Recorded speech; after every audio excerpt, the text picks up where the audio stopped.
Bonsoir tout le monde. Par respect pour les gens qui sont arrivés à l'heure, dirait M. Bergeron avec qui je travaillais.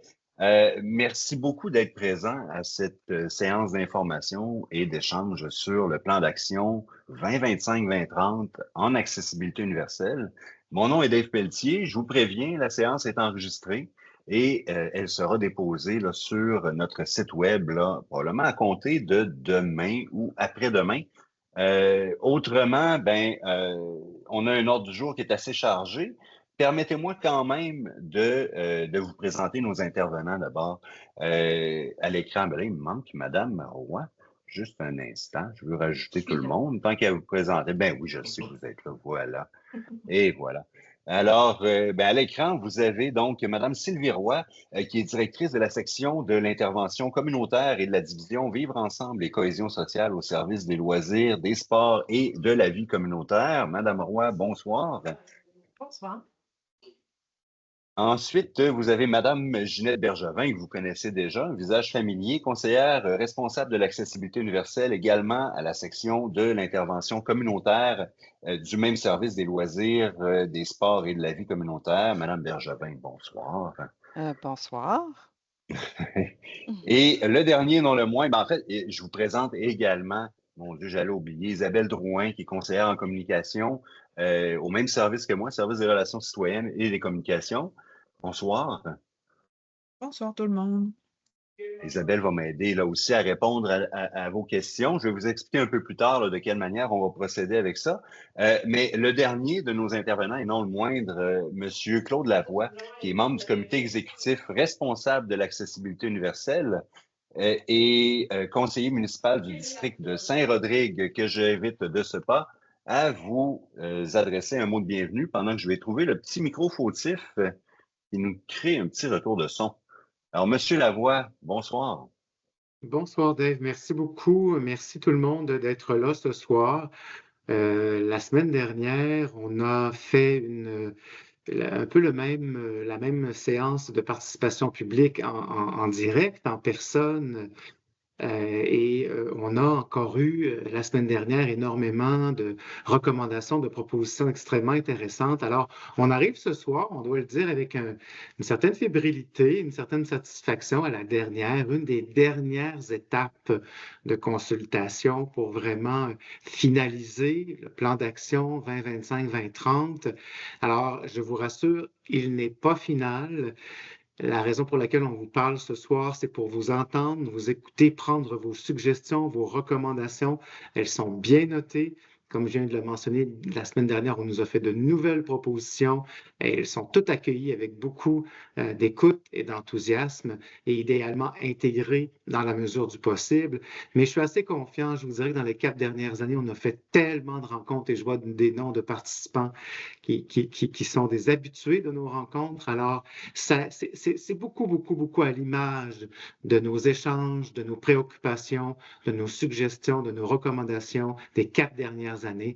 Alors, j'espère que ça va vraiment être à la hauteur de vos attentes, mais ne vous privez surtout pas du plaisir de nous faire des recommandations qui, dans la mesure du possible, viendront bonifier le plan qui sera lancé prochainement et je laisse le soin à nos intervenants de vous en préciser les prochaines étapes. Alors, bonsoir tout le monde. Merci d'être là et bonne séance de participation. Merci beaucoup, M. Lavoie. Merci. Je le disais, on a un ordre du jour chargé, mais en fait, c'est pas tout à fait le déroulement qui vous est présenté à l'écran qu'on va emprunter ce soir. On va jazzer ça un peu. On va vous présenter, suite à ce mot de bienvenue, le plan d'action, mais projet par projet. Je pense qu'on en a environ, on a quoi, une dizaine de projets. Ils sont pas tous de la même longueur. Et suite à chacun des blocs de projets dans lesquels ma collègue Ginette va nous détailler les plans, les pistes d'action, enfin, pas les pistes d'action, mais les actions qui sont proposées à ce plan-là. On va suivre une période de questions ensuite, là, plus ou moins longue. On va préférer les questions écrites, mais si jamais vous êtes en mesure et vous préférez, vous pouvez également utiliser lever la main. Mais évidemment, là, à ce moment-là, on va vous donner la parole, puis on va vous demander de garder vos interventions les plus concises possibles et éviter les répétitions, question de permettre à un maximum de gens de s'exprimer. Et c'est pas seulement ce soir là, qu'on peut s'exprimer aussi. Si jamais vous n'obtenez pas réponse ce soir, faites-vous-en pas. On s'engage là à vous revenir avec l'intégralité du module là, questions-réponses. Donc, l'ensemble des questions qui auront été posées ce soir, puis on va l'accompagner de réponses, puis on pourra vous retourner ça également par courriel comme vous vous êtes inscrit. Alors, ben, sans plus tarder, je l'annonce depuis tout à l'heure, je céderai la parole à Ginette Bergevin pour la présentation de ce premier projet du plan d'action. Merci Dave. Merci à tout le monde d'être présent ce soir. Donc, on se lance. Une petite introduction avant de commencer la présentation des projets. On se rappelle que depuis 2006, la Ville de Québec a adopté différents plans d'action en accessibilité universelle, conformément à la loi assurant l'exercice des droits des personnes handicapées en vue de leur intégration scolaire, professionnelle et sociale. Le dernier plan d'action de la Ville est arrivé à échéance le 31 décembre 2024. Donc, il faut voir qu'il a fallu se mobiliser pour préparer un prochain plan. Ce plan-là s'adresse aux personnes handicapées et aux personnes ayant une incapacité, puisqu'il a été décidé qu'il y aurait un plan d'action spécifique pour les personnes aînées. Ça n'empêche pas que des mesures qui s'adressent aux personnes ayant une incapacité et aux personnes handicapées vont profiter aussi aux personnes aînées. Donc, à l'automne 2024, des consultations ont été organisées auprès de la table de concertation en accessibilité universelle, du comité Accès-Culture, de la commission consultative pour une ville inclusive et des différents services municipaux impliqués au plan d'action. Depuis 2021, en bonification de la loi assurant l'exercice des droits des personnes handicapées, le gouvernement du Québec a adopté un décret qui prévoit que les mesures qui doivent être présentes dans le plan d'action doivent porter sur les sujets suivants: la promotion, l'accessibilité aux services offerts au travail, à l'information et aux documents, l'accessibilité aux immeubles, aux lieux et aux installations, l'adaptation aux situations d'urgence et de sécurité civile, l'approvisionnement en biens et en services accessibles, la sensibilisation pour informer ou former le personnel et les mandataires et les mécanismes de suivi et d'évaluation. Donc, les actions quotidiennes, on se rappelle aussi que le plan d'action, ça va être nos priorités et notre visée pour 2025 à 2030. Mais les services poursuivent leur action quotidienne. Il y a plus de 85 actions qui sont intégrées déjà aux opérations courantes, aux activités des différents services de la Ville. Ces actions-là, on ne les abordera pas ce soir. Vous pouvez quand même poser la question si vous vous demandez si on fait telle ou telle activité, mais on n'abordera pas ces 85 actions-là, mais elles seront présentes dans le document final du plan d'action qui sera publié à la suite de l'adoption par le Conseil de ville du plan d'action. Le plan d'action 2025-2030 en accessibilité universelle, c'est 38 actions et 82 mesures en plus qui sont dans les 10 projets. Donc, comment se structure le plan d'action? C'est 10 projets et comme je vous le disais tout à l'heure ici, 38 actions, 82 mesures. On a conçu notre plan d'action pour qu'il soit structuré autour de 10 projets et les actions. Et annuellement, au niveau des mesures, elles pourront varier en fonction des contextes, en fonction des opportunités et en fonction des réussites. Telle mesure, ça fonctionne bien, on la poursuit l'année suivante. Telle mesure, on n'est pas satisfait, on va faire autre chose l'année d'après pour atteindre pour réussir nos actions et atteindre nos objectifs qui sont présents dans les 10 projets. Donc, les 10 projets. Le premier, augmenter l'accès aux lieux, aux installations, aux parcs et aux bâtiments. Assurer l'accessibilité et la sécurité des déplacements. Assurer l'accessibilité, l'accueil et l'accompagnement inclusif dans les services, les activités et les événements. Diffuser une information adaptée sur l'accessibilité des lieux, des services, des activités, des bâtiments et des équipements municipaux. Augmenter les connaissances et les compétences du personnel municipal et des élus en accessibilité universelle. Sensibiliser et promouvoir l'accessibilité universelle auprès de la population. Assurer la sécurité des personnes lors d'évacuations d'urgence et en sécurité civile. Augmenter l'embauche de personnes handicapées et des personnes ayant une incapacité. Favoriser la contribution des personnes handicapées et des personnes ayant une incapacité au développement de la ville. Et 10. Développer des indicateurs de suivi et d'évaluation des résultats. Donc, je vais tout de suite commencer avec le projet 1 et après cette partie-là, on aura une période de commentaires, questions et échanges. Donc, augmenter l'accès aux lieux, aux installations, aux parcs et aux bâtiments. la première action, connaître le degré d'accessibilité universelle des lieux, des installations, des parcs et des bâtiments qui sont ouverts à la population. En préparant, on va établir une liste prioritaire d'installations à évaluer.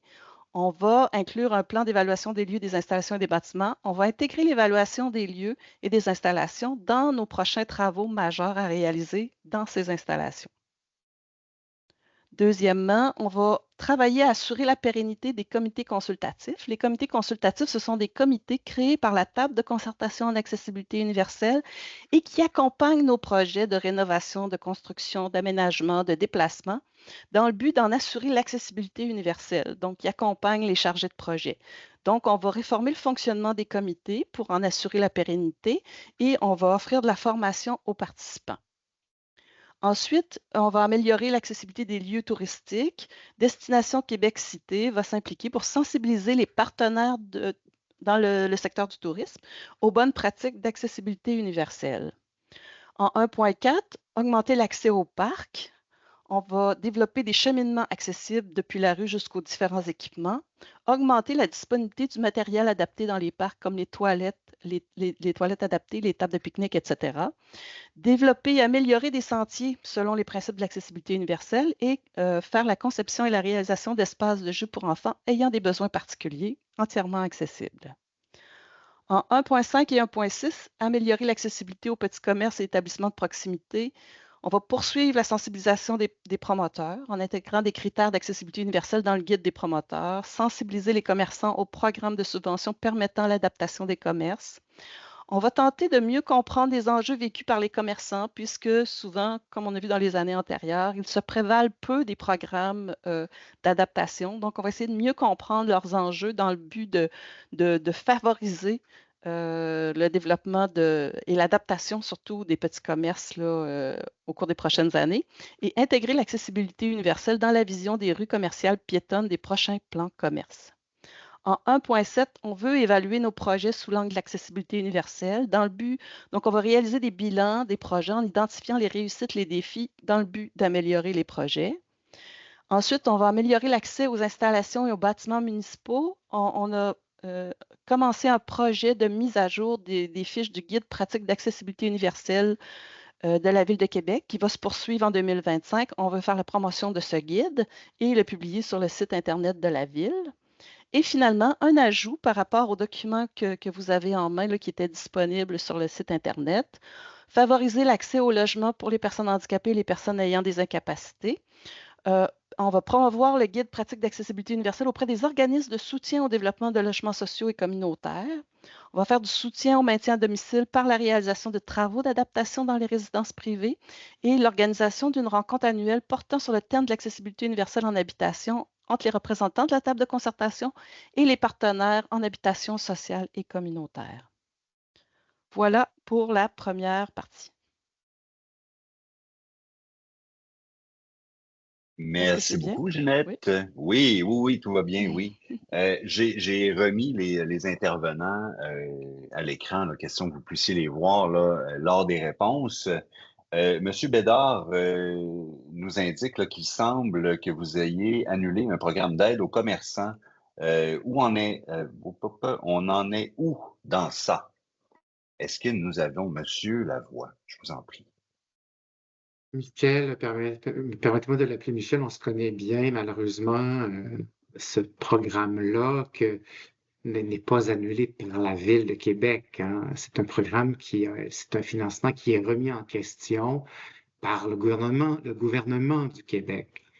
Alors d'ailleurs, les grands esprits se rencontrent parce que j'étais ce matin avec des gens du développement économique à la Ville de Québec et je les ai questionnés sur ce programme, petit établissement, notamment qui permettait justement de rendre des commerces accessibles en fonction des demandes des petits commerçants de moins de 10 employés. Et actuellement, on n'a pas encore d'orientation officielle, malheureusement, sur la survie ou non de ce programme-là. Alors, malheureusement, je suis obligé de dire que ce n'est pas de notre responsabilité et non, je ne sais pas encore et on ne sait pas encore ce qu'il adviendra de ce programme-là. La rumeur qui vient à nos oreilles est assez négative. Alors, mais on suit ça de près avec le développement économique. Merci, merci, Monsieur Lavoie. Monsieur April rajoute le programme est gelé par la SHQ suite à une rencontre avec l'OPHQ. Ça va être le Festival des acronymes ce soir, vous êtes prévenus. Alors, on note la précision, Simon. J'invite, là, s'il y a d'autres personnes là, qui souhaitaient prendre la parole, seulement à lever la main, là, puis je vais vous accorder le tour de parole. Autrement, merci à vous, Monsieur Bédard. Autrement, là, vous pouvez toujours utiliser l'outil clavardage, ça va bien, on est capable de le suivre, il y a un débit qui est raisonnable. Si vous aviez des questions à nous adresser concernant les projets qui sont regroupés là, en fait, les actions qui sont regroupées dans le premier projet. Pardon. Et comme je vous l'ai dit, de toute façon, si jamais des questions surgissaient dans les prochains jours à la lecture du document détaillé là, qui se trouve présentement là, sur la page web du projet que j'ai inscrit dans le clavardage, hein, vous allez trouver là le projet de plan d'action le détaillé. La présentation, Ginette, est-ce qu'on peut la déposer en ligne demain? Il semble y avoir un intérêt pour votre façon de condenser les choses dans ce format-là. Oui, Oui, oui, sans problème, oui, parfait. On pourra le déposer demain. parfait. Donc, ça répond aussi à une autre question. Sinon, j'ai pas d'autres questions pour le moment. Donc, Madame Bergevin, je vous en prie, allez-y. D'accord, nous poursuivons alors. Je vais Je vais vous partager mon remettre la. Oui, écran. ce sera pas long.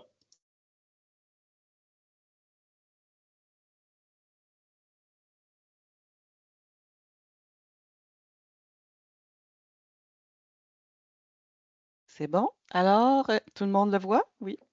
Très bien. Donc, le projet 2, c'est d'assurer l'accessibilité et la sécurité des déplacements.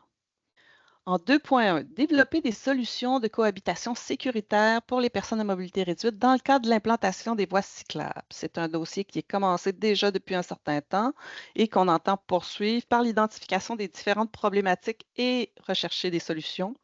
Le développement d'un projet de voie cyclable accessible suivi par un comité consultatif issu de la table de concertation en accessibilité universelle et la réalisation d'un projet pilote de délimitation visuelle et tactile pour marquer la séparation entre un trottoir et une piste cyclable contiguë. En 2.2, assurer des déplacements sécuritaires autour des chantiers. Il y aura l'élaboration d'une fiche technique pour recenser les points de vigilance et les bonnes pratiques en accessibilité universelle à appliquer à l'interne lors des analyses des demandes d'occupation et de permis. Donc, pour les employés qui travaillent à transport et mobilité intelligente. 2.3, améliorer les déplacements hivernaux pour les personnes handicapées et les personnes ayant une incapacité. On sait que c'est un défi à chaque hiver. Donc, on va rechercher des solutions aux différentes problématiques de déplacement hivernal pour les personnes à mobilité réduite. Peut-être faire appel à une recherche pour trouver qu'est-ce qui se fait à l'échelle internationale. Ce sera à suivre. 2.4 et 2.5, augmenter la sécurité aux intersections, particulièrement pour les personnes handicapées et les personnes ayant une incapacité. Donc, bien sûr, poursuivre en augmentant le nombre d'intersections comportant des signaux sonores, augmenter le temps de traversée pour les piétons aux intersections et étude des possibilités sur l'intégration de braille urbain dans les intersections pour faciliter la traversée. On poursuit nos travaux avec le RTC pour rendre le réseau de transport en commun accessible et augmenter ainsi le nombre d'arrêts accessibles à tous et toutes.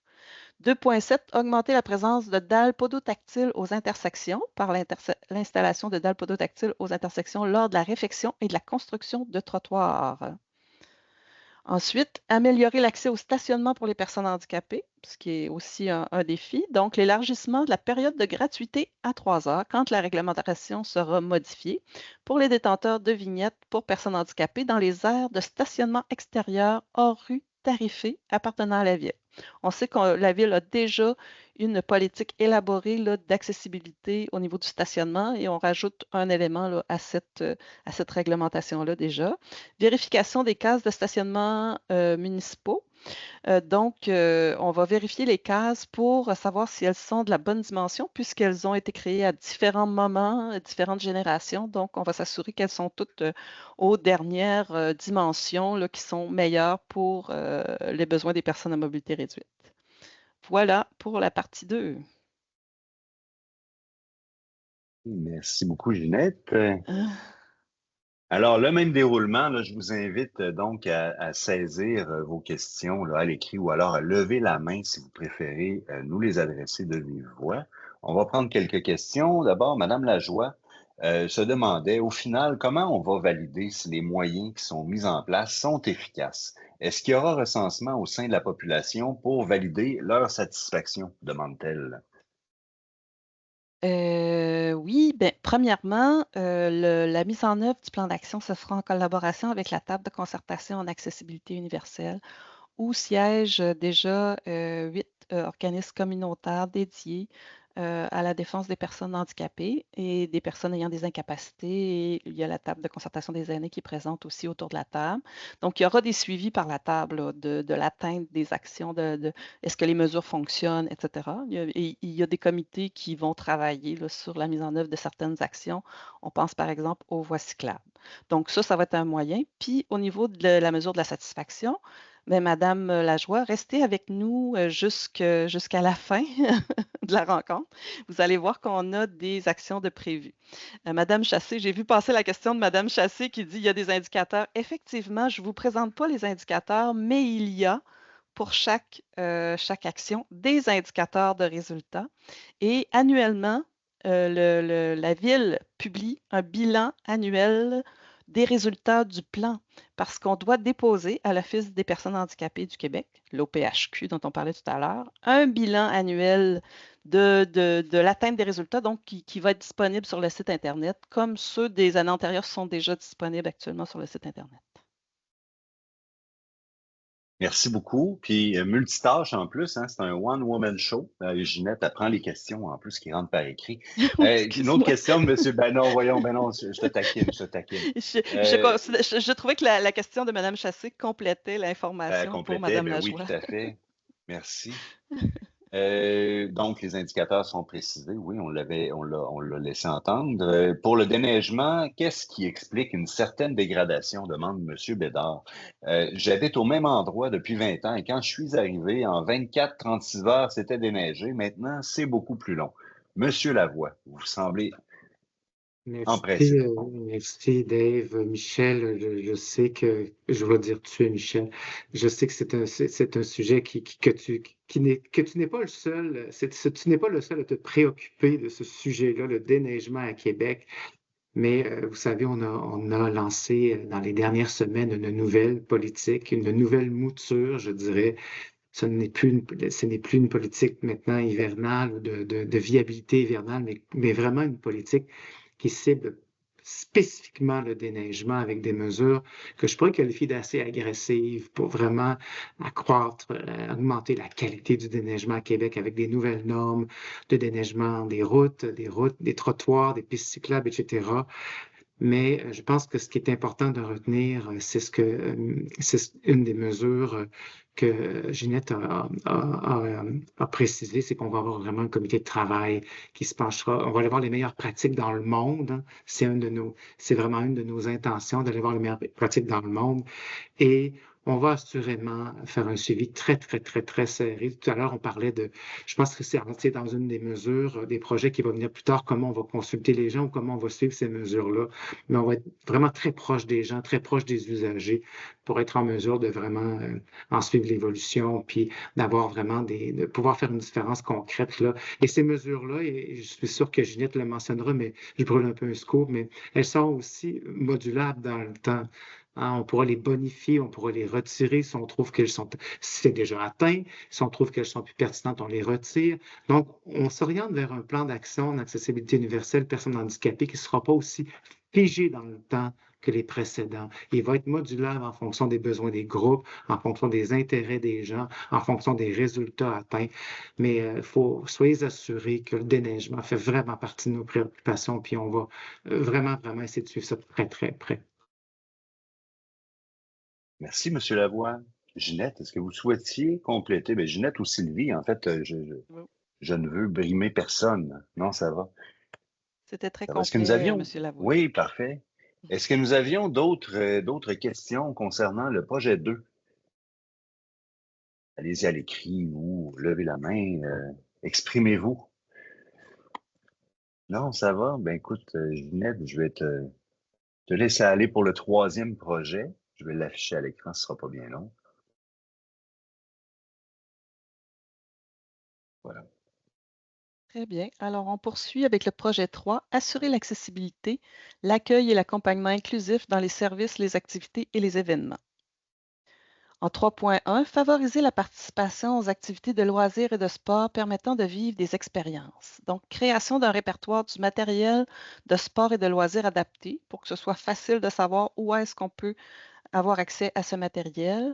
Une réflexion aussi concernant le matériel de sport et de loisirs adapté. On en a un peu partout sur notre territoire, mais là, on va essayer de joindre le lieu et le bon matériel au bon endroit pour que si c'est nécessaire de réserver ce matériel-là pour l'utiliser, qu'il y ait quelqu'un de disponible pour la réservation. Il faut que ce soit dans un lieu où il y a du personnel déjà sur place. Donc, il y a cette réflexion-là à faire autour du matériel et des lieux de disponibilité et l'identification de parcours sans obstacle vers les parcs et les équipements municipaux offrant du matériel de sport et de loisirs adapté, bien sûr. 3.2, favoriser la participation aux activités culturelles permettant encore là de vivre des expériences. Sensibilisation auprès des organismes culturels à une offre accessible tout au long de l'année. Bonification des activités culturelles accessibles. En 3.3 aussi, c'est de favoriser la participation aux activités culturelles, mais ici de loisirs permettant de vivre des expériences. On va bonifier la grille d'analyse du programme de soutien financier aux événements locaux en y intégrant des exigences en matière d'accessibilité universelle et on va faire la promotion de l'accessibilité universelle auprès des promoteurs. En 3.4, favoriser la participation aux activités de vie communautaire permettant de vivre encore là des expériences. Donc, on met l'accent beaucoup sur comment on peut faire vivre des expériences aux gens dans ce qu'on va faire. Mise en place de mesures favorisant l'inclusion lors de la journée d'accueil des nouveaux arrivants. Aussi, au niveau du sommet des aînés, de la Journée internationale des personnes aînées, dans les activités aussi de la Semaine québécoise des personnes handicapées et la Journée internationale des personnes handicapées. On va acheter du matériel favorisant l'inclusion et la participation sociale des personnes dans les activités et les événements et le développement d'un outil de référence pour soutenir la tenue d'activités inclusives. En 3.5, favoriser l'adaptation des services des organismes communautaires reconnus en loisirs communautaires et en loisirs culturels. On parle ici souvent d'organismes qui donnent des loisirs soutenus financièrement par la ville. Donc, offrir une formation pour les organismes sur l'accessibilité aux activités de loisirs. On va faire l'inventaire des bonnes pratiques en matière d'accessibilité aux activités de loisirs et on va la partager avec les organismes pour qu'ils puissent mettre en place de bonnes pratiques en matière d'accessibilité. Au niveau de 3.6, favoriser l'accessibilité des centres communautaires municipaux par l'ajout de matériel accessible, dont doter les aires communes des centres communautaires de mobilier accessible et doter les centres communautaires aussi de fontaines d'eau, des fontaines à boire accessibles. Favoriser l'adaptation des services d'animation estivale des organismes de loisirs reconnus. On va réaliser une réflexion sur les modalités de financement des camps adaptés. Voilà, j'ai fait le tour. Je suis parfois surpris par la brièveté. Hop. Ce ne sera pas bien long, je me suis trompé de fois. Alors, on en serait maintenant rendu à la période de questions concernant ce bloc.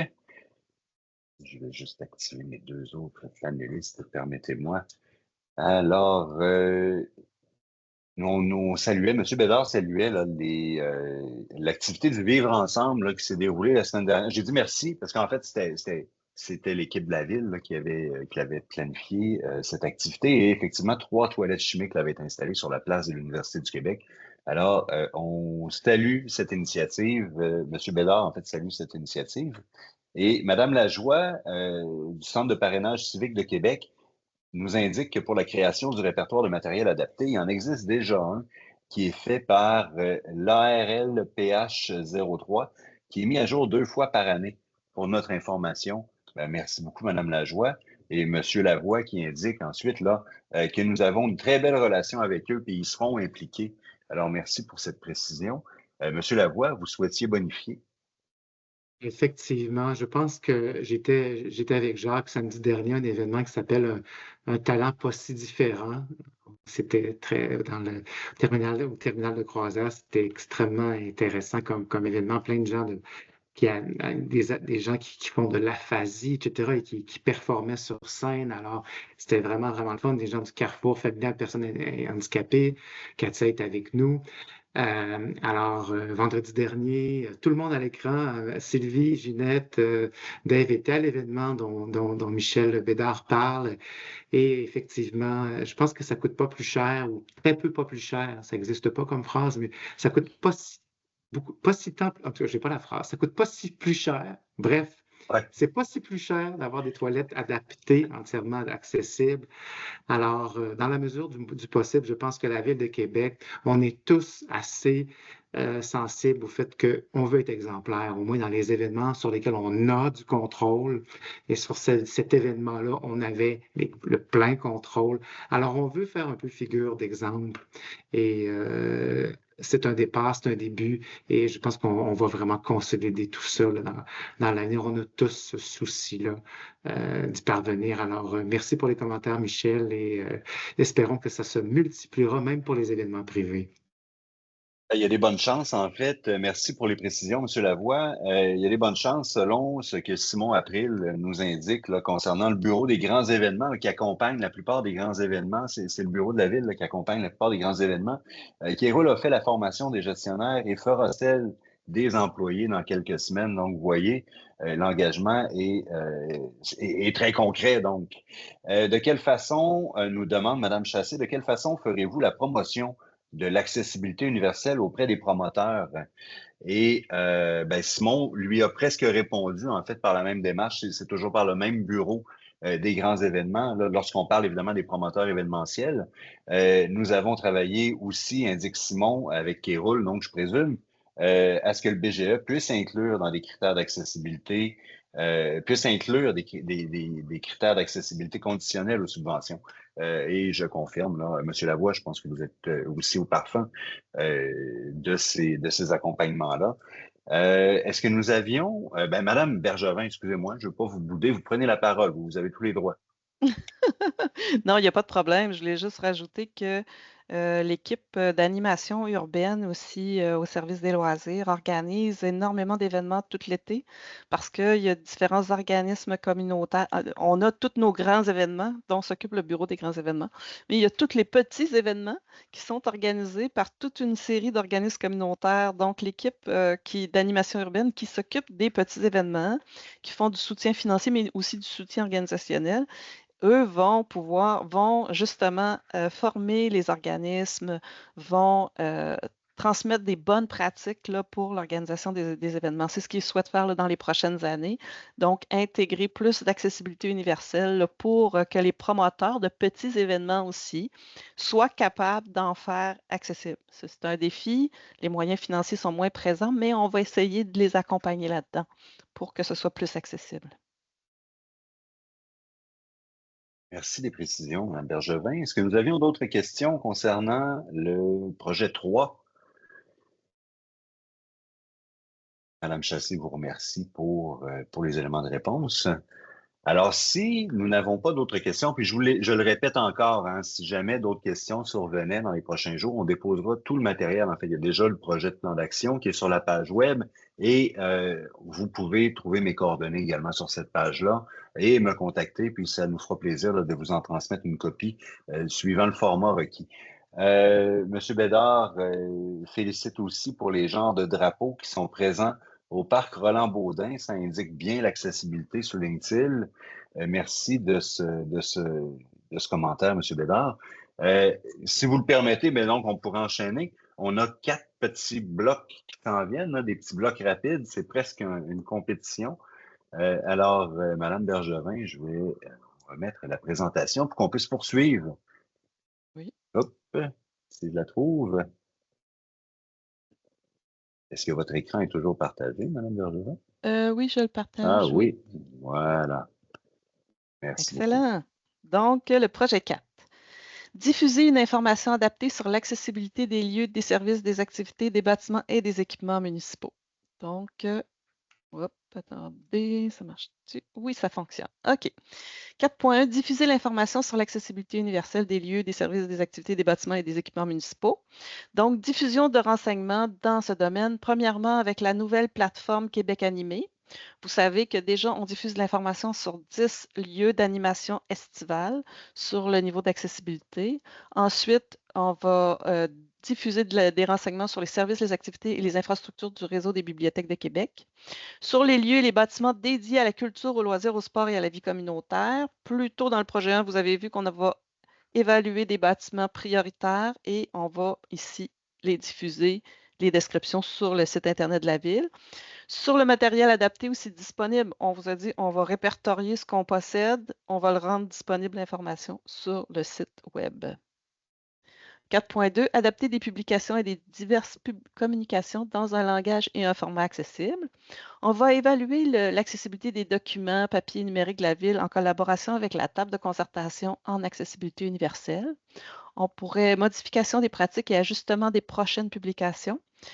On poursuit cette année en 2025 le projet pilote de traduction du Conseil municipal en langue des signes québécoise et accompagnement pour des publications dans un langage accessible. Voilà. Merci. Vous êtes tellement rapide que je n'ai pas eu le temps d'ouvrir mon micro à temps et de me mettre à l'écran avec vous. Voilà. Alors, est-ce que nous avions des... Oui, je crois que ça commence à entrer. Des questions là, concernant ce 4e projet? J'ai-tu vu une question? Nous nous demandons au CFPH, nous demande Mme Chassé, quand sera enfin terminée la carte interactive de la Ville sur les toilettes publiques? Pas bien là, il manque 2 intervenants à l'écran, mon Dieu. Excusez-moi.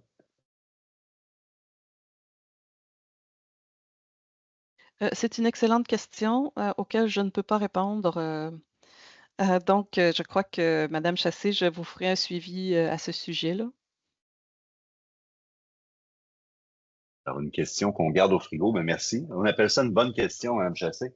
On va essayer de vous revenir avec les éléments de réponse. On note votre question.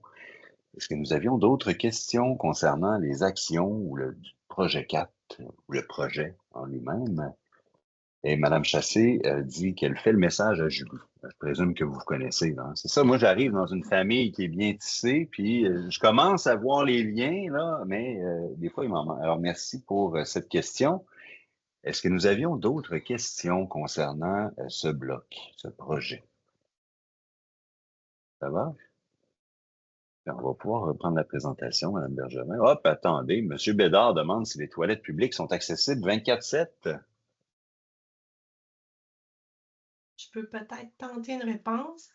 Elles ne Oui. le sont pas toutes. Dans certains lieux, certains parcs, les toilettes vont être accessibles avec des gâches électriques, donc elles sont accessibles tout le temps.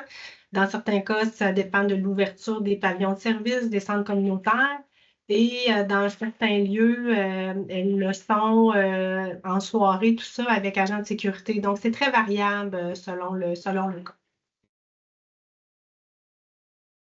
D'accord, merci. Alors, la réponse, c'est ça dépend. Et Mme Roy, vous aviez levé la main pour répondre. Oui, c'est ça, Merci. j'ai drôlement fait les choses. Ben non, c'est pas grave. À Place Jacques-Cartier, nous indique M. Bédard, là, ça ferme à 16h30 la fin de semaine. Alors, on note, je pense que ce que vous voulez nous dire, c'est que vous aimeriez que ça ferme un peu plus tard. Si Je j'ai bien prends note parce que Ouais. je croyais que c'était 21h pour Place Jacques-Cartier. Je prends note. Merci. Merci. Est-ce que nous avions d'autres préoccupations comme ça? Je réinvite Mme Bergerin à nous partager sa présentation. Vous pouvez d'ailleurs toujours la laisser partager, Mme Bergerin. Ça va être plus facile pour moi. Je vous l'active, je vous la désactive. OK. Et je passe du Ginette à Mme Bergerin, hein, sans arrêt. Excusez-moi. Elle y est? Oui, elle y est. Voilà. Alors, on peut poursuivre avec, on est rendu au projet 5. Projet 5, augmenter les connaissances et les compétences du personnel municipal et des élus en accessibilité universelle. Donc, développer des formations. Évidemment, c'est notre première préoccupation. Donc, on va développer un plan de formation adapté aux besoins des différents acteurs de la ville et de ses partenaires. On voit d'ailleurs une image là, de la Semaine québécoise des personnes handicapées. Les personnes avaient suivi une formation avec Adaptavie et il y avait eu une photo de prise là, après. Donc, on a déjà commencé à donner de la formation. On va poursuivre. Soutenir le développement des connaissances et l'implantation de l'accessibilité universelle dans les équipes. Développement d'outils et d'activités de soutien aux responsables de l'accessibilité universelle. Il faut savoir que nous avons un réseau d'une vingtaine de personnes qui ont la responsabilité de l'accessibilité universelle dans 10 à 15 services là, de la ville. Donc, ces responsables, on veut les outiller, on veut les soutenir dans leur travail de mise en œuvre des actions du plan. Un répertoire d'outils et de procédures sera disponible là, probablement dans l'intranet. L'identification des besoins de connaissances aussi, parce qu'il y a des champs d'action où on a besoin de développer nos connaissances. Et dans ce contexte-là, on entend faire des partenariats avec des équipes de recherche, notamment l'équipe Participation sociale Ville inclusive du Centre interdisciplinaire de recherche en réadaptation et intégration sociale. Soutenir le développement des connaissances et l'implantation de l'accessibilité universelle dans les équipes. On va développer aussi un volet sur l'accessibilité universelle dans l'intranet, ce que je vous disais tout à l'heure. Donc, les outils à l'interne vont être faciles d'accès pour les gens et on va publier donc des outils et des procédures dans cet intranet. Développer des connaissances et des compétences en accessibilité universelle à partir d'expériences nationales et internationales. Donc, l'équipe des relations internationales, on est jumelé, la ville est jumelée avec différentes autres villes dans le monde. Donc, on va intégrer de l'accessibilité universelle dans des jumelages de différentes missions. On va essayer de se rencontrer dans le cadre du passage des personnes à Québec pour se nourrir de leurs expériences et pouvoir ainsi améliorer nos connaissances. Voilà, c'est terminé. Questions, Tu commentaires? avais prévenu, c'est de plus en plus rapide. Hein? Merci, Ginette. Alors, ce que nous avions, le monsieur Lavoie, ça s'en vient, je vais vous donner. Je pense que vous vouliez apporter des précisions, mais oui. Oui, mais je trouve cet enjeu-là, ou en fait, ce projet-là, appelons-le comme ça, a l'air un peu poutine interne, mais il est très important parce que plus on va connaître, plus on va se documenter sur les enjeux, sur les besoins, sur les réalités, sur les moyens, sur les actions qui se font, ce qui se fait de mieux partout dans le monde, ou ce qui se fait de bien aussi partout au Québec, partout au Canada, bien, ça va nous permettre de travailler en amont. C'est-à-dire lorsque les employés de la ville, lorsque nos fonctionnaires vont développer des politiques, des règlements, eh bien, ils vont avoir cette connaissance-là en amont qui va nous permettre vraiment de mieux orienter la rédaction de ces différentes stratégies politiques, etc., règlements sur les réalités très concrètes vécues par la clientèle. Alors, pour nous, le fait que plus on forme les gens à l'interne, plus on gagne du temps et plus on gagne en efficience et plus on est pertinent dans nos actions. Alors, c'est pour ça que ce projet-là apparaît, pour qu'on reste vraiment toujours à l'affût de ce qui se fait de mieux partout. Merci beaucoup. C'est effectivement, oui, plus la poutine interne, mais est-ce que nous avions des questions ou commentaires à l'égard de ce projet? Autrement, bien, Ginette, poursuivons. Parfait. Je vais remettre la présentation à l'écran. Oui, voilà. Donc, le projet 6, sensibiliser et promouvoir l'accessibilité universelle auprès de la population. C'est principalement à travers nos journées, nos diverses journées thématiques. J'en ai nommé plusieurs tout à l'heure. Ici, nous avons une image de la Semaine québécoise des personnes handicapées 2023, mais nous avons toute une diversité de journées où des activités sont organisées, où on soutient des projets qui vont nous permettre là, d'avoir une visibilité des actions et des besoins des personnes là, dans la population de Québec. Voilà, c'était ça. C'est à travers, je n'ai pas listé dans cette diapo-là toutes les journées, mais j'en ai nommé plusieurs tout à l'heure. Le Sommet des aînés, la Journée internationale des personnes aînées, on soutient des projets pour la Semaine québécoise en déficience intellectuelle. Isabelle pourrait en nommer d'autres aussi si jamais les gens ont des questions. Là. Monsieur Lavoie, je vous en prie. Désolé d'intervenir, mais ça illustre ma passion pour le sujet. Mais pour moi, ce qui est important, c'est que les personnes handicapées existent dans l'espace public. Je pense que, et c'est un mantra, c'est une phrase que je me répète et que je répète aux gens. Je suis sûr que Ginette m'a déjà entendu le dire, Isabelle aussi. Bon, je veux que les gens, que les personnes handicapées existent dans l'espace public et je vous donne un exemple. La marche qu'on a fait l'an passé sur Cartier, où on a vu l'image où Simon disait que du beau monde, ça a probablement été la couverture médiatique la plus importante sur les réalités des personnes handicapées à la Ville de Québec qu'on a eue pendant tout le mandat de 4 ans de notre administration. Alors, il faut continuer de faire des événements comme ça, il faut continuer de promouvoir les réalités des personnes handicapées parce que ça permet de faire prendre conscience aux gens de ces réalités-là, de faire prendre conscience aux gens des enjeux que vous rencontrez, que vous vivez, et vous existez dans l'espace public, donc vous existez dans l'esprit des décideurs. Et pour moi, ça, c'est fondamental et ça vient vraiment teinter, colorer, orienter le débat public, orienter les médias, orienter les préoccupations des médias. Et malheureusement, vous le savez, c'est le nerf de la guerre. C'est là où on existe quand on est dans l'œil des médias. Alors, pour moi, c'est du bonbon tout ça et on va continuer de le faire encore davantage.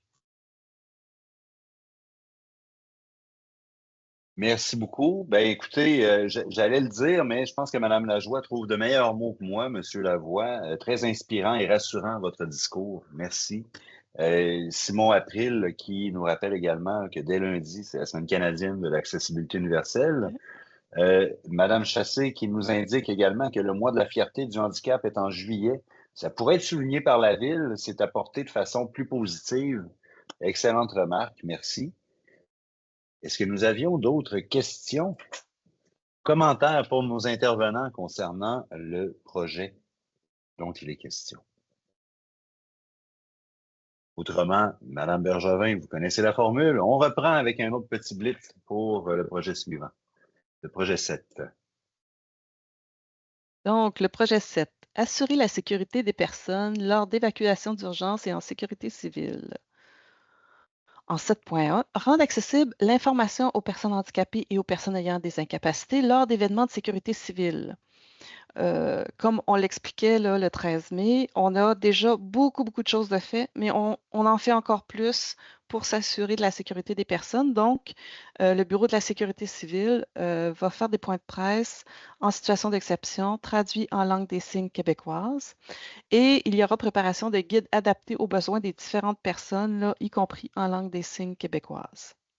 Ensuite, on va adapter des outils de communication. Donc, il y aura une formation pour le personnel municipal responsable des outils de communication aux normes graphiques d'accessibilité universelle. C'est beaucoup en lien avec l'équipe des communications du service de protection contre les incendies et du service de police de la Ville de Québec qui vont développer des outils là, qui seront conformes aux normes graphiques en accessibilité universelle. Voilà pour le point 7, le projet 7. De plus en plus rapide. Incroyable. Merci beaucoup, Ginette. Merci. On en serait maintenant rendu. Vous connaissez la formule. C'est la deuxième fois, alors Ginette est de plus en plus performante.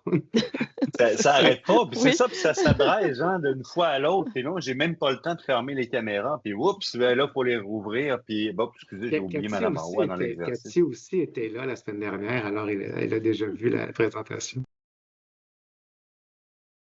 Ben, ça prenait. Ben, en fait, on avait même invité les gens là, à aller en prendre connaissance aussi, évidemment, là, avant d'assister. Puis on constate qu'il y en a qui ont pris les devoirs au sérieux. Est-ce qu'il y aura des documents en FALC?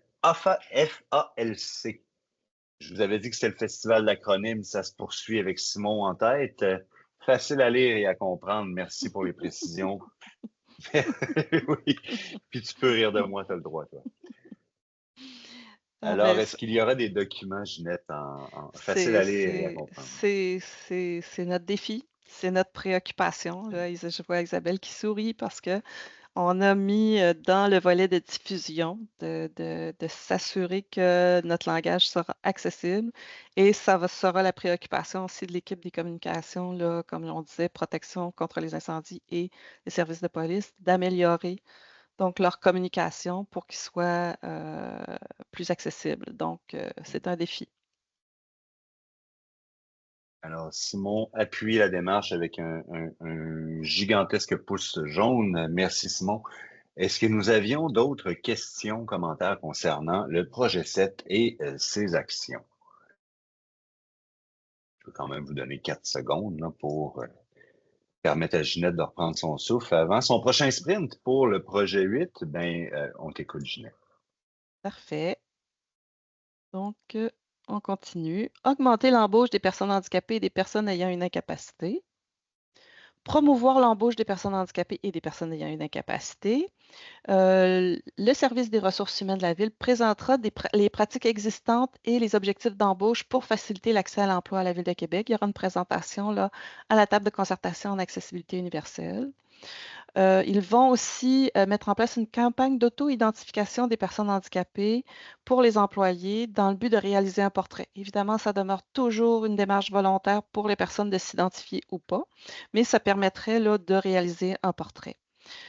Et on poursuit les collaborations avec Équitravail et La Croisée pour faire circuler les offres d'emploi de façon à ce qu'ils se rendent jusqu'aux personnes. En 8.2, on va soutenir ici les entreprises qui emploient des personnes handicapées. Donc, c'est à travers le programme d'approvisionnement social. C'est le service des approvisionnements qui va s'occuper de ce programme-là, qui est commencé là, tranquillement à la suite de l'adoption de la nouvelle politique d'approvisionnement et qui permettra de qualifier des fournisseurs qui emploient des personnes handicapées ou en réinsertion sociale afin de pouvoir faire du gré à gré pour les contrats en dessous du seuil des appels d'offres publics. Bon, c'est un petit peu compliqué cette phrase-là, là, mais ce que ça veut dire, c'est que ça nous permettra en qualifiant les fournisseurs, ça nous permettra de faire des contrats avec eux et donc de favoriser l'emploi pour les personnes handicapées ou les personnes en réinsertion sociale. C'est ce que nous souhaitons. Voilà. La seule façon d'arrimer l'ouverture de tout le monde et le retour de nos intervenants à l'écran, c'est de commencer avant. Merci, Mme Bergevin. Monsieur April demande si la Ville prévoit avoir une politique d'embauche. La Ville a déjà des cibles d'embauche et c'est ce qui sera présenté d'ailleurs à la table de concertation. Elle a des cibles d'embauche et elle promouvoit ses offres d'emploi. On pourra améliorer cette promotion-là des offres d'emploi. Ce sera à voir avec la table de concertation. Je pense que les ressources humaines sont intéressées là, à promouvoir les emplois disponibles de façon à rendre accessibles les emplois aux personnes handicapées ou aux personnes ayant des incapacités. Complément, M. Lavoie? Et vous avez raison, Ginette, tu as raison de le mentionner. Puis c'est une découverte que moi j'ai fait personnellement la semaine dernière lors de la première présentation au Parc Victoria là, de notre première rencontre avec des gens en présentiel. Moi qui viens du milieu fédéral, c'est un réflexe de réserver des postes à des personnes autochtones, des personnes handicapées, aux femmes et aux minorités visibles. Pour moi, tous les postes à la fonction publique fédérale sont identifiés pour ces quatre, ou presque, je vais nuancer, sont identifiés pour ces quatre groupes spécifiques-là. Et dans nos discussions de la semaine dernière, on en a longuement discuté et je me rends compte que c'est pas nécessairement si évident que ça que la Ville de Québec travaille en ce sens-là aussi. Et ce qui n'est pas le cas, beaucoup des postes affichés à la Ville le sont pour les quatre groupes, les quatre groupes que je viens de mentionner. Mais alors, je pense que oui, il y a vraiment un effort de publication, de publicisation, de diffusion, insister sur le message. Mais Ginette l'a très bien dit, il y a des postes qui sont réservés. Alors, je pense qu'ils devront être mieux connus, mieux diffusés à travers les différents groupes aussi avec lesquels on travaille. Je pense que ce sont nos meilleurs vecteurs d'information à la clientèle directement. Mais on va y voir. Merci. Merci. Je vous l'avais dit, je le répète, c'est encore un acronyme. J'ai l'impression que c'est quasiment une compétition pour que je m'en charge linguistiquement. Selon la CDPDJ, 83% des PSH rencontrent des obstacles lors de leur démarche. Comment comptez-vous les soutenir concrètement? Demande Mme Chassé. Il n'y a aucune PSH dans beaucoup de publicités de la Ville. Ah, OK. Il y a comme deux choses dans la question. Première C'était chose, deux phrases, oui. c'est ça. La première, au niveau des ressources humaines, ils offrent de l'accompagnement aux personnes qui en auraient besoin pour faire la démarche d'appliquer sur des postes, de participer à des rencontres, etc. L'accompagnement est offert aux personnes. Ils ont aussi le soutien et la collaboration de la Croisée ou d'Équitravail qui peuvent aussi, eux, offrir de l'accompagnement et du soutien aux personnes qui souhaitent appliquer sur des postes. Donc, il y a cet environnement-là est offert aux personnes. La deuxième question, c'était La quoi? publicité, oui. Au niveau de la publicité, Il n'y a pas beaucoup effectivement. de PSH dans beaucoup de publicités de la ville. Oui, OK. Celui-là, je le retiens, effectivement. Je pense que c'est une bonne suggestion là, qu'on pourra regarder comment on pourrait influencer les publicités pour s'assurer qu'il y a une plus grande présence, là. On va regarder ça. Excellente suggestion, indique également M. Lavoie. Et M. April qui indique là, justement que M. Lavoie avait raison. C'est à compétence égale que le choix vient plutôt que de la discrimination positive. Il nous indique son opinion, M. April, par cette intervention. Merci. Est-ce que nous avions d'autres questions, commentaires à l'égard de ce projet-là? Ou des actions qu'il propose, évidemment? Non, mais Ginette, je vous inviterai à poursuivre. Je vais vous Parfait. remettre la présentation. Voilà. On est rendu au projet 9. Favoriser la contribution des personnes handicapées et des personnes ayant une incapacité au développement de la ville. Elle participe déjà à travers la table de concertation. Les membres de la table contribuent grandement au développement de la ville en participant à plusieurs discussions et échanges avec des équipes de la ville de façon à rendre la ville plus accessible. Et on veut poursuivre cette contribution, mais aussi permettre aux citoyens qui ne sont pas nécessairement regroupés de pouvoir participer aussi. Donc, s'assurer que les personnes handicapées, les personnes ayant une incapacité ont l'occasion de contribuer au développement de la ville. Donc, on va développer un panel de volontaires via les sondages de satisfaction. L'intégration des volontaires au projet du Centre de design en innovation de service. Ça, c'est un centre qui va chercher de l'information auprès des citoyens sur les besoins et les attentes et qui les transmet dans les services, différents services de la ville et qui accompagne les services pour faire des changements à l'intérieur des services de façon à mieux répondre aux besoins des citoyens. Et le développement d'outils pour faciliter la contribution, ça peut être par exemple au niveau des consultations publiques pour qu'ils puissent venir s'exprimer plus facilement. Donc, et les sondages de satisfaction, on peut s'inscrire sur le site de la ville pour y participer. Voilà, c'était l'action à ce niveau-là. Merci beaucoup, Ginette. Merci. Ben, même logique là, que pour les 8 blocs précédents. Monsieur Lavoie. Si je peux me permettre, je voudrais juste mentionner que c'est un élément dont je suis particulièrement fier. La Ville de Québec, vous le savez, plusieurs d'entre vous, on vous consulte beaucoup. On a eu beaucoup de rencontres dans les 4 dernières années et vous avez toujours répondu présent et on vous en remercie. Et on voudrait aller encore un peu plus loin. Vous savez, la Ville de Québec a un panel, hein, Isabelle pourra en parler beaucoup mieux que moi, un panel. Il y a des gens qui lèvent la main, qui disent, moi, je suis volontaire. Si vous voulez me consulter, j'en suis, appelez-moi. Le RTC, hein, malheureusement, aujourd'hui, le RTC est un petit peu au ralenti ou absent, mais le RTC fait beaucoup de très belles choses en termes de consultation publique aussi. Ils ont des panels de consultation en accessibilité universelle auprès des personnes handicapées. Et on voudrait s'inspirer vraiment de ces meilleures pratiques-là et idéalement, pas le même panel puisqu'on ne peut pas partager nos données entre organismes, mais constituer un panel de gens volontaires qui voudraient, des gens issus de la communauté des personnes handicapées, des groupes de personnes handicapées, affiliés ou pas, donc des personnes qui voudraient nous donner leur avis. On veut vraiment s'inspirer de cette pratique-là qu'on trouve vraiment, vraiment, vraiment pertinente. Merci pour ces précisions. Madame Chassé, en fait, Madame Lajoie d'abord, qui nous indiquait que ça répondait bien, ce projet-là, à ses interrogations de départ. Et Madame Chassé qui demande si nous verrons un jour cet apport des PSH de la ville. Elle indique que les membres du CRPH souhaitent depuis longtemps une réglementation concernant les terrasses de la ville. Et donc, c'est dans ce sens-là qu'elle s'interroge à savoir si nous verrons un jour cet apport des PSH de la ville. Est-ce que nous avons des éléments pour éclairer Mme Chassé concernant les terrasses de la ville? Ah, OK. Oui, M. Lavoie. Vous savez, on en discute depuis déjà 2 ans, je pense, toute la question de la réglementation autour des terrasses, autour des terrasses des commerçants durant la période estivale. C'est une question sur laquelle la Ville a à peu près peu ou pas de pouvoir, mais on en a discuté à plusieurs reprises avec des gens du CFPH, entre autres, que vous militez vraiment avec raison pour cet enjeu-là. Et la semaine passée, on avait des échanges, Sylvie Roy et moi, avec le cabinet du maire, et on espère pouvoir peut-être réaliser un projet pilote cet été avec un propriétaire de commerce pour tester un peu la formule. Ce n'est absolument pas une promesse que je vous fais.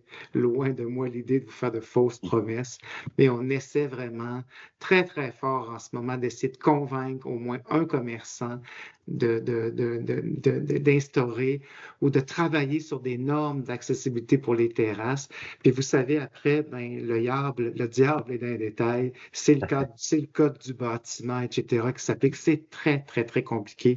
Et on essaie cet été, on va essayer de faire un projet. On ne vous promet rien, mais on est vraiment en travail, en démarche avec un commerçant pour essayer au moins d'en expérimenter un qui, on espère, fera boule de neige et donnera l'exemple à tous les autres. Alors, on ne perd pas espoir. On vous entend. Vous serez probablement interpellé aussi pour tester l'infrastructure. Alors, on ne baisse pas pavillon, on garde espoir. Merci beaucoup pour ces éléments de réponse, M. Lavoie. Mme Chassé poursuivait, elle demandait en fait si les permis de terrasse, ce n'était pas la ville, c'est effectivement la ville là, qui va émettre ces permis. Mais en fait, la réglementation qui encadre l'installation des terrasses, c'est effectivement une réglementation d'urbanisme municipal. Monsieur April, là, qui semble connaître Mme Chassé, qui indique tu te souviens avec les terrasses, Monsieur Lavoie, non, c'était pour vous, Monsieur Lavoie, tu te souviens avec les terrasses, Monsieur Lavoie, et le débat que nous avons eu à la commission. Je crois qu'on parle de la commission sur la diversité, si je me Commission trompe pas. consultative pour une ville inclusive. Consultative. Voilà, merci. Pour une ville inclusive. Je crois que, merci de me reprendre, hein, moi, j'avais vraiment pas la bonne commission là. Je crois que le début serait de respecter les distances des terrasses sur les trottoirs, ce qui n'est pas toujours le cas. Souvenons-nous de la rue Saint-Jean, rappelle-t-il. Merci. Merci. Et M. Bédard qui demande si on a une punition pour les terrasses qui sont inaccessibles en ce moment. Ben, ça rejoint ce que j'allais dire et ça rejoint le commentaire de Cynthia et la question de Michel. Il n'y a pas de réglementation. Alors oui, on émet les permis. Cynthia a raison, c'est la responsabilité de la ville d'émettre un permis. Il n'y a pas de terrasse qui se fait sans permis, hein, sinon ce serait le Far West, on s'entend. Mais il n'y a pas de réglementation. Le code du bâtiment n'encadre pas les terrasses en termes d'accessibilité universelle. Alors c'est là-dessus qu'on veut travailler. C'est à ça qu'on veut s'attaquer. C'est un gros morceau. Hein, il faut les réaliser. Simon faisait référence qu'on en parle à la table depuis longtemps. C'est le Code du bâtiment du Canada, c'est le Code du bâtiment du Québec, c'est la réglementation de la ville. Ça fait beaucoup, beaucoup de couches, de complexité qui s'additionnent. Hein. Mais on ne baisse pas les bras, on ne perd pas espoir. Mais je pense qu'on va on va y arriver à un moment donné. Un grand coup de discours et d'action et de projets inspirants. Merci pour les précisions. Est-ce que nous avions d'autres questions concernant les terrasses ou autre chose? Il ne faut pas se gêner.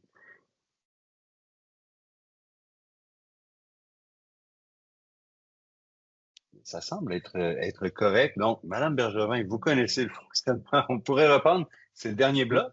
Je voudrais juste mentionner, excuse-moi, oui, allez-y, je vous en prie. Je veux souligner un bon coup de la table de concertation. Il y a des gens qui en sont membres autour de oui. Michel mentionne, pas Michel, mais Simon mentionne le cas de la rue Saint-Jean. Vous savez que les commerçants de la rue Saint-Jean, ça fait longtemps qu'ils talonnent la ville pour qu'ils puissent occuper tout le trottoir de la rue Saint-Jean. eux, le corridor d'1,75 mètre là, qu'on réserve à l'accessibilité universelle, ils aimeraient bien l'occuper parce qu'ils prétendent qu'ils perdent des revenus, etc. Alors, c'est un combat qu'on a mené ensemble et il n'y en aura pas d'occupation. Bon, des fois, c'est un peu maladroit. Il y en a qui trichent, on le sait, mais il y a une vigie. Il y a des infractions qui sont. L'année passée, à la fin de l'été, il y a des commerçants qui ont reçu, je ne vous les nommerai pas, ils sont pas loin du McDo, à la rue Saint-Jean. Il y a plusieurs commerçants qui ont reçu des contraventions très salées qu'ils n'ont pas appréciées. Et laissez-moi vous dire qu'il y a une vigie d'effectuer, ce n'est pas parfait, mais on maintient notre orientation. Ce 1,75 mètres-là, il est essentiel. On a la ville de notre côté, on a les fonctionnaires de notre côté, on a le PE avec nous, on a vraiment les différentes directions de la ville. Il n'est pas question qu'on cède un pouce aux commerçants ce sujet-là. La rue Saint-Jean, c'est pas demain qu'on va la rendre carrossable parfaitement. Elle a ses propres caractéristiques. Simon en parlait, Michel m'en a déjà parlé également. Mais dites-vous que ce 1,75 mètres-là, c'est grâce à la table et grâce aux pressions de la table en accessibilité qu'il est maintenu. Donc, il faut continuer d'être vigilant, mais de trouver des formules qui vont plaire à tout le monde. Ça, ce serait, si j'avais une baguette magique, on aurait une terrasse qui s'intégrerait dans l'environnement, qui ne nuirait pas aux pompiers, qui ne nuirait pas aux policiers, qui ne nuirait pas aux mesures d'urgence, aux ambulanciers, qui permettrait aux personnes en fauteuil roulant de circuler librement et qui permettrait aux gens de prendre une bière. Ça, ce serait le monde idéal. Il va venir. Moi, j'en suis convaincu. Pour le moment, on n'y est pas. Et c'est la cible, à tout le moins, là, on vous entend bien. Madame Vézina qui nous indique qu'on a parlé plus tôt là, de cohabitation piétons-cyclistes. Elle indique être actuellement à Ottawa et avoir pu tester aujourd'hui leur solution pour délimiter les espaces piétons et cyclables sur les trottoirs. Puis elle indique là, que selon elle, il n'y a plus de raison de perdre de temps. La solution existe, il faut juste l'implanter. Bon, on vous entend, Madame Vézina. Je me suis retenu de vous appeler Madame la mairesse. Vous voyez, je fais du progrès. Madame Chassé nous demande, quant à elle, qui on doit prévenir lorsqu'un commerçant ne respecte pas ce mètre 75 qui est exigé. Elle demande à qui on doit s'adresser. Monsieur Lavoie. Ah, je pensais que vous aviez ouvert. Ben, le 3 à 1. Ouais, Ben, c'est oui, 3 c'est ma à réponse 1. préférée, c'est Et 3 c'est à 1. hyper important. Faites-le, Oui. faites-le. Je sais que beaucoup parmi vous le font. Faites-le. Portez plainte au 3 à 1. C'est hyper important. Je marche la rue Saint-Jean pour aller à l'hôtel de ville plusieurs fois par semaine, mais je ne les vois pas tout le temps, les commerçants délinquants. Alors, 3 à 1, c'est très, très important de le signaler. Merci beaucoup. Monsieur Bédard indique qu'il nous demande, en fait, c'est pas si on va revenir avec les rues piétonnes éventuellement sur la rue Saint-Joseph et autres. Oui, il y en a encore là, des rues piétonnes.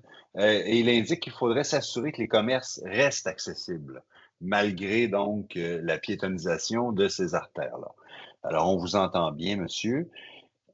Ensuite, M. Bédard indique qu'il faut souvent faire plusieurs plaintes au 3-1 avant que les choses bougent. Oui, et il y a un bon volume là, d'ailleurs d'appels là, qui entrent dans tout sujet confondu, évidemment.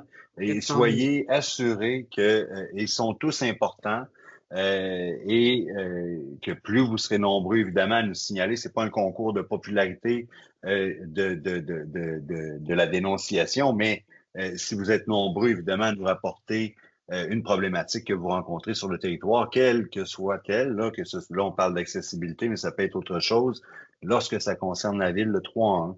On vous invite à l'utiliser. En ligne au téléphone, il n'y a pas le pigeon voyageur encore, ça viendra, mais vous pouvez également demander à avoir un suivi de vos requêtes. Donc, lorsque vous contactez le 3-1, vous pouvez obtenir un numéro de suivi et demander qu'on vous rappelle pour avoir l'information détaillée aussi. Alors, abusez-en, s'il vous plaît, mes collègues seront ravis de répondre à vos questions. Est-ce que nous avions d'autres questions, commentaires, avant que je donne, pour vrai, cette fois-ci, un coup de départ pour Ginette. Le projet 10, allez-y, Madame Bergevin. Donc, notre dernier projet, développer des indicateurs de suivi et d'évaluation des résultats. Mesurer l'implantation de l'accessibilité universelle. Donc, dans le plan, on va se donner des indicateurs de résultats, mais on voudrait aussi identifier des indicateurs de suivi et d'avancement de l'accessibilité universelle et identifier des indicateurs avec des cibles permettant de mesurer le degré d'implantation de l'accessibilité universelle dans la Ville de Québec. En 10.2, mesurer la satisfaction des personnes handicapées et des personnes ayant une incapacité concernant les services et les activités municipales. On a eu une question par rapport à ça plus tôt dans la soirée. Le développement d'un panel de volontaires via nos sondages de satisfaction générale. Donc, la Ville, aux 3 mois, fait un sondage de satisfaction générale. Donc là, c'est possible par là de poser des questions aussi à intégrer dans ce sondage-là, mais aussi, on ferait un sondage annuel dédié aux personnes handicapées, aux personnes ayant une incapacité sur leur satisfaction concernant les services et les activités municipales. Voilà pour le dernier projet. Et voilà, je parlais sans micro. Et merci beaucoup, Mme Bergevin. Merci. Est-ce que vous aviez des questions concernant le projet 10? Je sens une petite timidité, là. J'adore. Merci, nous indique Mme Lajoie. Merci beaucoup de vos commentaires. Monsieur Picard, merci beaucoup également. Je suis en train de me demander s'il y a des gens qui ont envie de prendre la parole. J'ai pas de main levée, j'ai pas de... Madame Chassé qui indique qu'il faut faire des post-mortem pour identifier ce qui a bien ou mal marché dans un projet. Vous avez tout à fait raison. Madame Asselin, bonjour Anne-Julie, qui remercie Ginette aussi. Pas les autres, je sais pas pourquoi. Merci, Madame Asselin, je taquine. Ginette l'a mentionné tout à l'heure, hein, ce sont des mesures qui vont être évolutives également. Alors, si des mesures ne fonctionnent pas, si des mesures ne sont plus requises, parce que, check, on l'a réalisé, on va passer à une autre. Alors, tout ça sera évolutif, tout ça sera vraiment itératif, même si j'aime pas beaucoup ce mot-là. Donc, il y aura possibilité de vraiment adapter les mesures en fonction des besoins, en fonction des nouvelles réalités. Donc, on veut que ce soit vraiment organique, là, que ça bouge.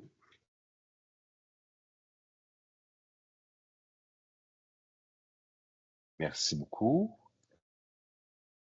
On ne semble pas avoir d'autres questions, mais comme je vous l'ai dit, puis je le répète, ben oui, ben allez-y, Monsieur Lavoie, je vous en prie. Non, mais Ginette, prochaines étapes, je pense que tu peux y aller. Ben oui, on n'a pas terminé, là, il reste les prochaines étapes aussi, oui. Oh, ben, attendez, Madame la mairesse, comment seront pris en compte nos commentaires avant la publication du plan final? Bonne question. Je vous reviens ensuite avec la dernière question, mais Madame Bergevin, comment on va prendre en compte nos commentaires? Madame Bergevin ou Madame Roy, là, je veux pas brimer personne encore. Non, mais tous les commentaires, tout ce qui a été entendu le 13 et ce soir sera évalué là, pour, même s'il n'est pas inclus dans le plan d'action, séance tenante, là, parce que si vous faites une demande qui concerne un service, le service doit recevoir la demande et en faire l'évaluation et proposer une façon de réaliser ou d'atteindre certains objectifs. Donc, même s'il n'est pas présent, comme on vous l'a dit dès le début, les mesures qui vous ont été présentées vont être évolutives. Donc, à chaque année, on va faire un bilan, puis on va pouvoir intégrer des nouvelles façons de faire en termes de mesures à chaque année. Donc, elles pourront apparaître là, en 2026 ou en 2027, là, selon les propositions qui auront été faites par les citoyens. Puis, il y a des questions quand même qui sont plus comme la question des toilettes publiques. Là, on va revenir plus rapidement avec ça. C'est pas nécessairement un élément qui va être dans le plan d'action, mais qui sont à répondre. Parfait. Madame Chassé qui indique également là, que, en lien avec, elle nous mentionnait là, que c'est bien de faire des post-mortem pour identifier ce qui a bien ou mal marché dans un projet, mais elle indique également que ce serait bien de voir d'un projet à l'autre que les mêmes erreurs ne soient pas commises. Mais vous avez tout à fait raison. Il est évident là, qu'un projet en alimente un autre. Monsieur Lavoie demande-t-elle, comptez-vous suggérer de prendre exemple sur le plan d'action de Victoriaville qui nous paraît ici bien près de la perfection? Vous savez, depuis le début de mon mandat, on me parle toujours de Victoriaville. Et il faudrait y aller. Tout à l'heure, lorsqu'on disait qu'on va s'inspirer des meilleures pratiques, mais il faudrait peut-être aller rencontrer nos gens de Victoriaville. Alors, oui, effectivement, il y a des mesures. Mais je vous dirais de façon plutôt chauvine qu'il y a des choses sur lesquelles on performe mieux que Victoriaville, hein. Alors, ça, c'est mon petit côté un peu baveux, là. Mais entre autres, sur le financement des camps adaptés, sur le financement du programme vacances-été, notre financement est nettement supérieur à celui de Victoriaville. Alors, mais on ne commencera pas à faire des petites guéguerres de clocher comme ça. Mais oui, il y a des belles choses qui se font à Victoriaville et oui, on va s'en inspirer. Votre Véronique. chauvinisme a inspiré celui de M. April également, qui dit le plan de la ville de Victoriaville a été fait avec qui roule. On lui donne Exact. la partie du mérite. Je peux vous mettre en contact avec la personne à Victoriaville, indique M. Bédard, et Mme Vézina qui ajoute que nous y sommes déjà allés et il y a un contraste entre ce que l'on entend et ce qui se passe sur le terrain. Donc, il vous oblige finalement à aller sur le terrain directement pour voir tout ça. Je n'aurais jamais osé le dire, M. Gagnon-Pelletier. Mais Véronique a probablement raison. Probablement. On laisse place au doute, là. Donc, on va demander à Mme Vézina de revenir à la charge. Mme Chassé indique que le plan est en ligne, puis elle salue le travail de Simon également, de Simon April, pour Victoriaville. Donc, mais là, je vous ramène à Québec. Hein. Nous, on vous a présenté un plan d'action aujourd'hui en 10 projets. Merci beaucoup, Ginette. On a eu l'occasion de répondre à vos questions, puis on peut continuer à le faire aussi dans les prochains jours sans problème. À un moment donné, il faut le publier, le plan, par exemple. Et Oui, donc, j'essaie de voir ta présentation. mais il n'y a pas Ginette. les prochaines étapes dans ma présentation, donc on n'a pas nécessairement besoin Quelles pour sont la les faire. prochaines étapes? Les Oui, prochaines vas-y. étapes, c'est à la suite des consultations, donc on va mettre en forme le document qui doit passer par les communications. Et par la suite, l'objectif, c'est l'adoption le 2 juillet prochain au Conseil de ville. Et à l'automne, bien sûr, une mise en œuvre là, avec les services et avec la table de concertation du plan d'action. Se donner un plan de match là, pour réaliser les mesures dont on a doté le plan d'action et évaluer les demandes qu'on va avoir reçues en consultation, bien sûr, là, qui pourraient bonifier là, au cours des prochaines années les mesures du plan d'action. Merci beaucoup. Et merci à tout le monde. Ça s'est très bien passé. On n'avait pas la salle d'attente, mais ça nous a permis d'avoir d'avoir une introduction qui était plus conviviale avec vous. Monsieur Bédard indique que cette semaine, la Ville a annoncé que des nouveaux appartements allaient être construits. Est-ce qu'il est prévu d'avoir des logements accessibles ou adaptés? Si oui, combien? J'ai l'impression qu'on ne serait peut-être pas en mesure de répondre précisément à votre question, mais si vous nous permettez, Monsieur Bédard, on serait ravis de partager cette réponse-là avec le plus grand nombre. Donc, on la note, mais on vous promet évidemment de vous revenir là, avec le détail. À moins qu'un de mes collègues soit capable de nous Il va surprendre, non, c'est ça? falloir consulter les collègues de l'habitation qui vont Oui, probablement avoir cette information. j'en suis aussi convaincu, mais soyez certains là, qu'on prend cette question au sérieux, on vous revient avec ça. Alors, maintenant, comme nous n'avons plus de questions, attendez, à toutes les fois que je dis ça, il y en a une qui entre. Le CDPDJ a sorti un rapport sur les obstacles à embauche et à l'intégration des PH, un outil qui peut être intéressant pour la ville. Merci de la recommandation, Mme Vézina. Monsieur April, sûrement 10%, comme la loi l'oblige dans les hôtels, sûrement pas moins. Ça, c'est le nombre. Il répondait en fait à M. Bédard.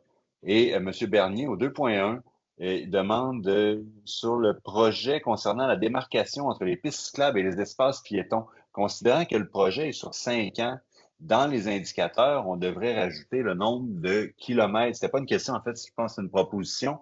On devrait rajouter le nombre de kilomètres qui auront été réalisés. Eh bien, merci, M. Bernier, on note ça. Et là, je vous vois vous dépêcher là, à nous écrire, mais faites-vous-en pas, hein, même si c'est pas là maintenant, là, envoyez-moi un courriel ou à Ginette et ça nous fera plaisir là, de prendre en considération vos questions. De toute manière, je me suis engagé à vous répondre, à vous retourner là, les questions qui étaient demeurées en suspens. Alors, si vous le permettez, mais je donnerai un mot de la fin à M. Lavoie. C'est gentil. Merci Simon pour tes félicitations. Et, en fait, je les partage avec vous tous, hein, et c'est là où j'allais. Il y a plein de complices, là. Dave le disait tout à l'heure, j'ai l'impression d'arriver avec dans une famille qui se connaît déjà beaucoup, et il a tout à fait raison. Et notre famille, elle est inclusive. Alors, on a des nouveaux membres ce soir, on a des gens qui nous apportent des nouvelles idées, et c'est parfait, c'est ce qu'on veut. Moi, j'ai un peu l'impression d'arriver au bout d'une démarche de complicité de 4 ans où on se côtoie depuis 4 ans de façon très, très assidue, que ce soit la en accessibilité universelle, que ce soit dans les événements. J'ai vu Véronique, je pense, 2 fois la semaine dernière. Bon, Linda Marie 2 fois également. Elle n'est pas là ce soir, mais alors je disais en blague que je vois souvent les gens d'accessibilité plus souvent que ma propre famille. C'est pas des blagues, mais on arrive à une étape très importante ce soir. C'est un peu la fin du processus, mais il y a toujours moyen, comme le disait Dave, de nous envoyer vos commentaires par écrit. On va colliger tout ça pour en arriver à un beau plan qui va nous orienter pour les 5 prochaines années, mais qui sera vraiment, et ça je le précise, un plan moins rigide, un plan moins fixé, moins coulé dans le béton que le dernier, et va être beaucoup plus malléable. On va continuer de regarder tout ça ensemble et de le bonifier et de l'améliorer ou de le moduler en fonction des besoins qui émergent. Alors, merci infiniment. On vous le dit depuis au moins 1 an ou 2, vous me l'avez entendu dire souvent, on veut du concret. On ne veut pas juste de la philosophie, on ne veut pas juste des orientations ou une vision. Et là, je pense qu'on a vraiment des mesures très, très, très concrètes et elles vont continuer d'évoluer avec vous. Et je vous en remercie beaucoup. Merci pour votre apport.